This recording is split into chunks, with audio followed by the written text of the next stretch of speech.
అక్కడ ఉన్నటువంటి నాయకత్వం నిలబడ్డ క్యాండిడేట్ కొంతవరకు డిసైడ్ చేస్తే కూటమి యొక్క ప్రభావం కొంతవరకు డిసైడ్ చేసింది సార్. ఇది ప్రతి చోట అంటే అన్ని చోట్ల ఒకే రకమైన ఫ్యాక్టర్ వర్తించదు రాజకీయాలు ఎప్పుడు కూడా. కొన్ని చోట్ల స్థానిక క్యాండిడేట్ చూసి వేస్తే, కొన్ని చోట్ల ఉన్నటువంటి సామాజిక వర్గ బలం పనిచేస్తే, కొన్ని చోట్ల అధినాయకత్వం పనిచేస్తుంది. ఇవన్నీ కూడా రాజకీయాల్లో జరిగేటువంటి ఫ్యాక్టర్స్. అన్నింటినీ పిడుగుకి బియ్యానికి దినానికి బారసాలకి ఒకే మంత్రం చదువుతామంటే రాజకీయాల్లో కుదరదు. ఎస్పెషల్లీ ప్రాంతీయ పార్టీల మధ్యలో అస్సలు జరగదు.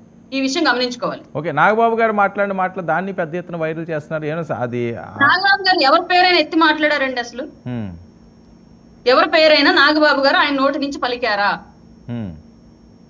పలకనప్పుడు మీకు మీరే ఎవరికి వాళ్ళు ఊహించేసుకొని మాట్లాడిన దానికి నాగబాబు గారు లేదంటే జనసేన వాళ్ళు ఇంకొకళ్ళు ఎందుకు రెస్పాన్సిబుల్?